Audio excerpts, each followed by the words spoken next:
We honor Major General Alexander Macdonald, known to his friends as Mac, today for his contributions to aviation in North Dakota.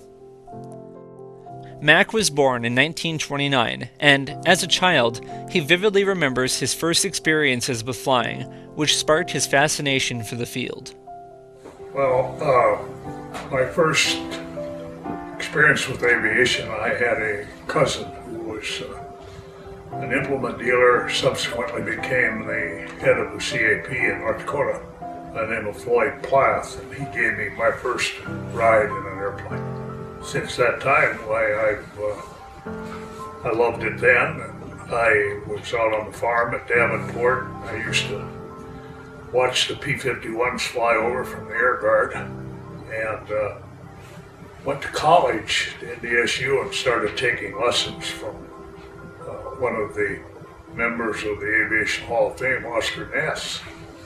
I didn't fly again civilian-wise for quite some time. I joined the Air National Guard. As a pilot in the North Dakota Air National Guard, Mac's first plane was the T-6. That was the first airplane we flew in the military. At that time, they had basic and advanced, two schools. And basic flying was in the T-6. So the first military airplane I ever flew in was the T-6. In those days, we didn't have the navigational equipment. We didn't have GPS. Everything was ADF, and that's about all we had. We didn't have VOR.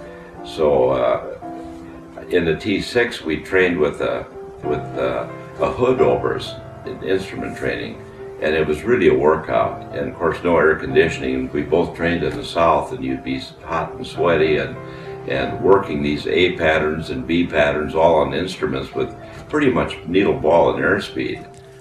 Mac served in Korea, and as a member of the North Dakota Air National Guard, he rose through the ranks and commanded the 119th Wing Happy Hooligans, helping to develop other pilots and inspiring young people to pursue a life in aviation. Well, that's the epitome of a commander, to have a unit like that with the type of people that we had. Starting from the very top to the very bottom, they were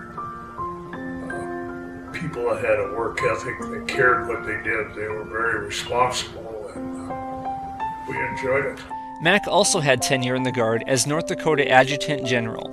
During his service, National Guard projects impacted a number of airports across the state.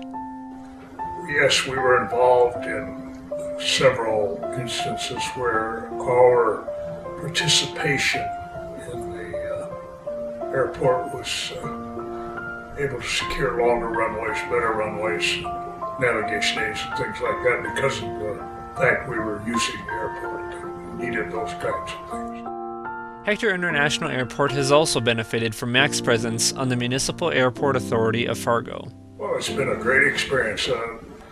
Where we started, where we are now, we're hauling about 600,000 passengers a year pass through that terminal, inbound and outbound. In fact, it's more than that now. While on the board, the airport built a new passenger terminal building, and the site saw major expansion in total terminal area and air cargo facilities. Also, a new crosswind runway and main runway were constructed. Mac also served on the board for the Fargo Air Museum, donating many hours of volunteer time. So the things that we've done is, I think, enhanced that facility and enhanced aviation in our general area. A highly decorated pilot and recipient of numerous awards, Mac has many stories to share, but his most harrowing experience was flying Governor Bill Guy in a C-54. We took off from St. Louis. He'd been down there to meet with a Japanese ambassador to the United States, I think, on some mission or something. We took off, coming back to Bismarck. We leveled off and hadn't been leveled very long, and number 3 engine went into overspeed. The prop just ran away. So, well, that's no big deal. We reached up and feathered the prop, except it didn't feather. And it caught fire because of the RPM was so, the gear case caught fire. We put the fire out, it caught fire again. We had 2 bottles. We put the second bottle in, put it out again, and it caught fire again. We said, well, we got to get this thing on the ground. That fire reaches back into that fuel, it's going to be one spectacular explosion. We dumped the nose and about that time, the noise quit, just like that.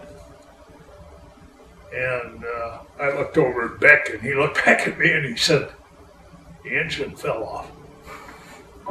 And I got up out of my seat, and I looked out the window, and I said, "The engine's gone." He said, "That's what I tried to tell you." So Moline, Illinois was right in front of us, not over 20 miles, I think, letting down. So we're going into Moline. So dropped the gear, and guess what? Got 2 gear down, and the other one hung up. So we went from Moline, we ended up over Peoria, and then we went from Peoria to Chanute, because Chanute was the firefighting school of the Air Force. And I figured, we still got all that fuel. We're going to burn as much as we can. We poured everything we had in liquid into the hydraulic thing and tried to get it. But we could not get the gear down. We couldn't get the other gear up. So we had the nose gear and the left main down and locked. And the right main was stuck up. I don't know, I get kind of mad. And I reached over and I took the gear handle and I went bam like that. And then bam! And the gear came down. And evidently when I moved it up, at just the right moment, it just got a little bit of hydraulic pressure. It was enough to pull it up out of the lock. It was jammed with some wires and stuff that was back. And when it did, it started an electrical fire.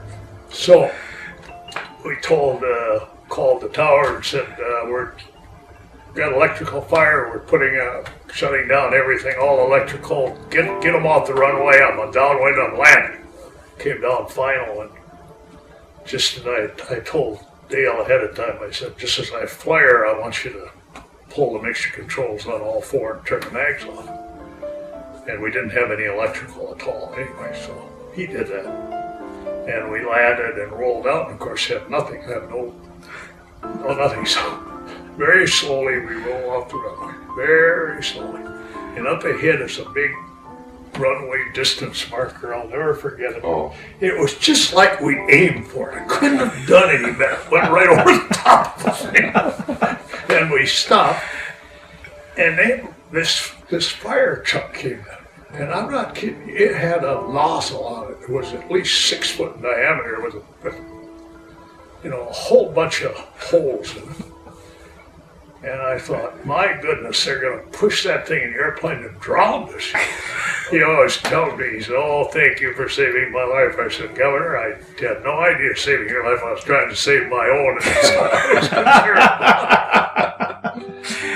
Despite all of his individual achievements, Mac is most proud of the groups he's been a part of. I don't think I've got anything particular that I'm proud of. I think I'm proud of some of the organizations that I've been part of, is what they've done. The Happy Hooligans and the way they were in the forefront of the Guard aviation throughout the United States, and the trophies they've won are just, the trophy case is as big as this room. The Guard in North Dakota, from its inception until right now, has always been a great part of this state. And I'm proud to say that I was able to be a part of that. Being a 2010 inductee to the North Dakota Aviation Hall of Fame shares a particularly special place with Mac as well.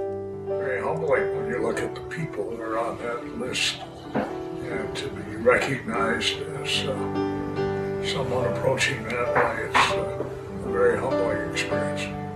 Looking back on everything he's done, Mac wants one thing to live on as his legacy. I think you want to be remembered for having integrity and being a person that stood behind what you said, treated people fairly. There's not much more that I think you can do for anybody else. Be helpful when you can.